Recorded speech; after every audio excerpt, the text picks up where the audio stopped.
However, that draw enough to send Inter Miami to the Club World Cup knockouts. Both teams managing to make it through.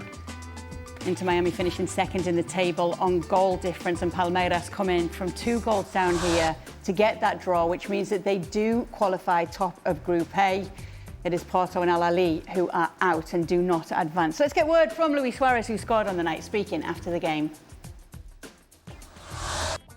Lo importante es que el equipo pudo competir a la altura de lo que es este Mundial de Clubes.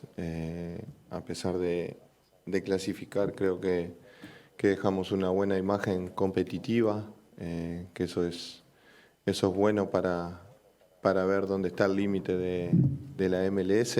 Es un buen mensaje que estamos dando y bueno, después prepararse para lo que viene. Sabíamos que ningún partido va a ser fácil y somos conscientes que el próximo tampoco lo será. So that's Luis Suarez. This is Lionel Messi speaking afterwards, saying although we were not able to win yesterday, the fact that we qualified for the round of 16 means a lot to us as a club. It's another historic step both for Inter Miami and for MLS. They are the only team from MLS that have reached the last 16 after both LAFC and Seattle Sounders were eliminated. Alexis Nunes was at the game for us yesterday. She's in Orlando now as well. Let me talk to you, Alexis, first, because Messi was not happy at the end of this game. Tell us more about that. No, Kay, he was not happy at all. And what's the old song? It's my birthday or it's my party and I can cry if I want to. Well, today is Messi's birthday and he can kick up a fuss if he wants to, right? This is Leo Messi we're talking about. If you're on a team with him and you're leading 2-0 into the second half, then you're expecting to see it out. And I think it wasn't necessarily that he was upset and kicking up a fuss. I think he was just showing his frustration that they were in such a position of power in this game and they kind of just threw it all away in the end. And I think we came into this tournament talking so much about what Inter Miami needed to do, how they had so many critics questioning if they even deserved to be here. And after the showing that they put up against Porto and that stunning win and the bit of Messi magic, they were in the perfect position to try and top the group at home in front of a home crowd, even though it was a lot of Palmeiras fans. And they kind of just threw that all away. And when you're in Lionel Messi's mind, he's a born winner. He knows exactly what it takes to win. And ultimately, it was Inter Miami's defense, I think, that let them down. That was their Achilles heel coming into this. You know, Javier Mascherano spoke about all the injuries he had to his back line. Jordi Alba has since come back, but he's still just getting more and more minutes as opposed to playing the full 90. And I think that was just a frustration that he, as well as Luis Suarez, spoke about after. The word that they kept using was bittersweet because, yes, they have gone through, so they have silenced some critics, but they missed a massive opportunity to kind of silence the rest of them and top the group and avoid what is going to be a tough clash against PSG. Yeah, we'll definitely get to that. But what did you make, Gab, of what both Luis Suarez and Lionel Messi had to say after the clash? I get their disappointment in a bizarre way. What makes Inter Miami good is also what cost them when you're trying to defend a lead, right? I mean, 2-0 up, there's different ways to handle it. You either keep the ball endlessly in midfield or you sit back and compress the space and hit on the counter. But to do that, you need quick forwards. And if you're going to try to play some sort of possession, keep away game, you need talent in the middle of the park. And they put their resources up front. So this is not a team that I think is built to defend a 2-0 lead. You're always going to be upset, though, when you are asked to defend a 2-0 lead and you can't do that, especially when... I suppose you never lose that competitive edge that those players, in particular, that have come here to America, have. They have made careers out of, you know, that winning mentality. And when they see a drop-off, which obviously they see week in, week out, because the standard is different to what they are used to, then the frustration is difficult for any player, particularly when you've been world-class and a superstar in Messi's case. There just always seems to be a kind of inferiority here with these games, and maybe rightly so from Major League Soccer perspective, is to say, see, this is where we are. We're not as bad as people say, and then you have Seattle Sounders who finish sort of bottom, and you know is it 6 and 2 3s? The group was maybe a little weaker. I don't know how serious Porto took it. Obviously, Palmeiras are strong, so it's a decent result. I suppose they're through, so that's a good thing from an American perspective to keep that interest going. But yeah, I think the first sort of proper, real test, competitive test to get, the further they go in this competition. I think probably, particularly defensively, I think they're going to struggle. I mean, when you break it down, I mean, we all saw their opening game against Al Ahly, which they could have easily lost that one, right? So it's fits and starts. This is just from a team construction. When you've got Suarez and Messi up front, it means you can only really attack in a certain way. I mean, not only do they have other people, Pico, whatever, coming off the bench, but it's just not the same thing. It means you can only attack in a certain way. It means you can only really defend in a certain way, and you're going to be limited. And guess what? The rest of the world, pretty darn good at playing football as well, and as they discovered. I think this is a competition that, well, if we're being honest about this, right, and I really don't want to get into the nuts and bolts of, are they good? Is he good? Are they good enough? I don't think this is a competition for judging where you are. I really don't. I mean, some will take it more serious than others.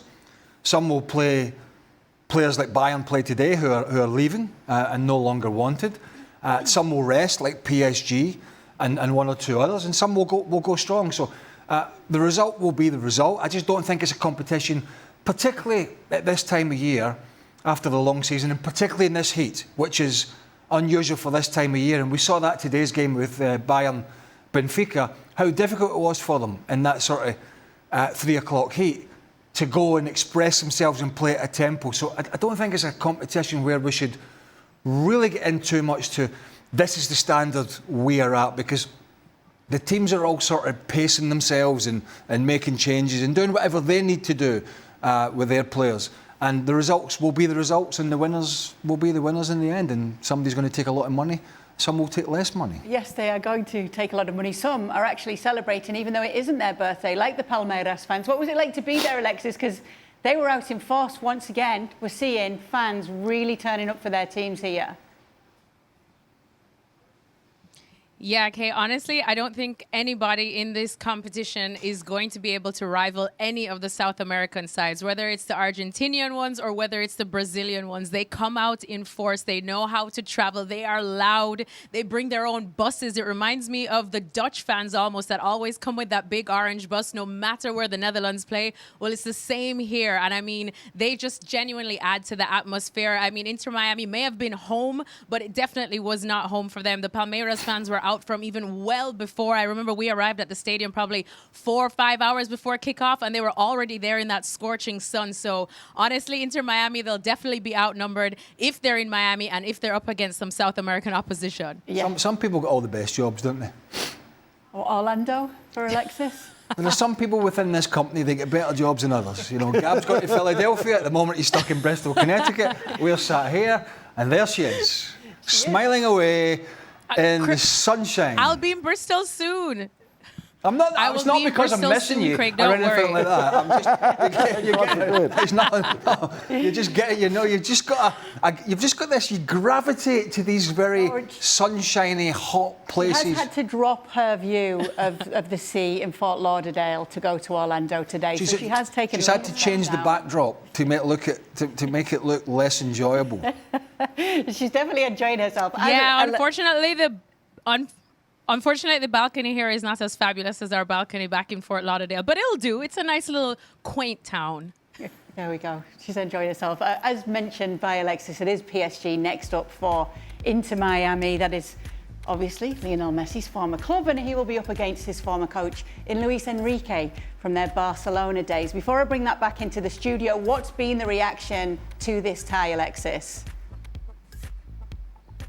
Yeah, okay, that's exactly what Luis Suarez and Messi and all of them are talking about by using the word bittersweet. Yes, they're happy that they got through. Yes, it was a decent showing in the group, and everyone feels that they should be happy for getting through. But they were in a position to top this group and avoid PSG. And we're talking about right now what we can call the best team in Europe. If we're going to go off of the merits of the Champions League, they are the winners. But now the reaction is that, this may be the end of the road for Inter Miami, but it could get juicy because they have Leo Messi, who used to play for PSG, who used to play under Luis Enrique at Barcelona. I mean, you only need to look at our ESPN FC social media accounts who are already digging up old comments from Messi where he said that he wasn't happy most days when he was in Paris. He didn't like the training.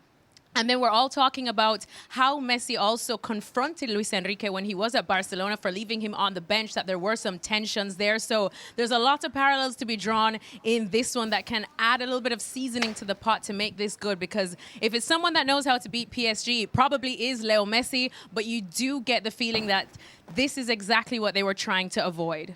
It's about time they put out something with some context, isn't it? I suppose and I don't want to go down this road, but I suppose if you're going to go out to somebody, and I'm not suggesting they're going out, and Gab mentioned they could have lost match day 1 to Al Ahly, things could change. But I suppose if you're in this competition, you want to give yourself as big a test as possible. You know, and it depends what side PSG put out. It depends what mindset they are in. But it's just going to give you a little flavour, potentially of playing, you know, well, factually playing the best team in Europe, because they were in the second half of the season, but playing certainly the most enjoyable, the most talented, the most entertaining team that finished the European season. That's what they're coming up against. Now, will they face that kind of team with that kind of intensity? I don't think they will. Oh, no, but it's still a good test. Well, look, let's not pretend. I mean, this isn't summer tour football. Certainly when you get to the knockouts. I take your point that we've seen some level of rotation quite a lot. It's not unusual in knockout tournaments, but I think the thinking is... It's very slow, though, the games, isn't it? And I think that's down to the weather and the conditions, especially poor Bayern, where they had to play. So, but my point is, if you look at the way PSG played the second half of the season, it was pressing, it was tempo, it was passing. I mean, particularly, you think about what they did to Liverpool, never mind Inter Milan in the final. We have not seen even a smidge of that in this competition. They're going to have to adjust, and I think this is a good point. This is interesting, maybe in the sense that we've seen with Luis Enrique, because we saw it against Arsenal as well, right? They can come and press the stuffing out of you and try to play high intensity. They can also play possession, right? We saw the 26 passes for the opening goal, the Dembele goal. So they can beat you different ways, and I think Paris Saint-Germain are certainly a position where if it is a slower tempo game, they're not going to be fazed by it. Might experience come into it a little bit? I mean, this might be one of the levers that you think maybe Javier Mascherano might try to push in this game to try to get an edge, in the sense of obviously the individual experience. I don't know. Obviously, PSG overwhelming favourites, and I think so well-rounded. But one thing I would disabuse the notion is they're going to try to win. They're taking this seriously. Once you're in the knockouts, just simply the money side of it, the prestige PSG. side of it. Yeah, but you're still not going to see the kind of football and the kind of tempo we saw in the regular season. Even if they want to win in their own mind, you're just not going to see that. Not with the conditions, not because they've had a long season, not because they're looking forward to the next season. You're just not going to see, whatever way you butter this up, and whether it's the last 16, the quarters, the semis, the finals, you're not going to see that intensity. No, when we think of intensity, we think of football played in temperate climate, right? In temperate conditions. Unfortunately, in this country, of course, they play football all summer long in MLS. That's another story. But so yeah, you have that. But we saw in the opening game against Atletico Madrid, not a bad side. We saw what they can do. So yeah, they're going to have to turn into a slightly different team than what they were in Munich on May 31st, or even before that in the closing rounds. That, I think, is without the question. good news for the players is, and all the players, is that this current heat wave, which is coming across the country, and I mean it is. I mean, it's 100 degrees today here in Connecticut. I mean, it's way. I talked about it yesterday. It's probably a good 15, 20 degrees above where it normally is. We're normally high 70s, 80, and that's quite hot. If you're a player playing at 80 degrees, even that's tough. So when you push it to 90, 100, that's a problem. We're coming out of this heat wave. Whether it will go again to the hundreds, 110 when these players go on, I don't know. I'm not the weatherman. I've no idea. They don't even know what the hell's happening half the time. So how do I know? But hopefully it will just drop considerably, and obviously the times of the games might get later and later as there are less games, so it'll be a little cooler. Then we might see a little bit more intensity to the games, and I can understand why some of these games in this heat are the way they are. And we discussed it yesterday about the Dortmund players staying in the dressing room. I think the Bayern subs did that today as well. So it's something that's seeping through. I'm just going to sit in the dressing room with a cup of tea and watch the TV while my mates are out there boiling Yeah. Well, if they close the roof in Atlanta, Yeah, that's it where it's might be a gonna little be. more manageable. Well, it's not closing it. If you close the roof, as long as you get some air coming in. Yeah, exactly. Yeah, we'll see. Well, we're going to have a lot of time to talk about that game. Obviously, the last 16 come up. Alexis, thank you so much. We'll let you go and enjoy the yourself. lights of Orlando. Yeah.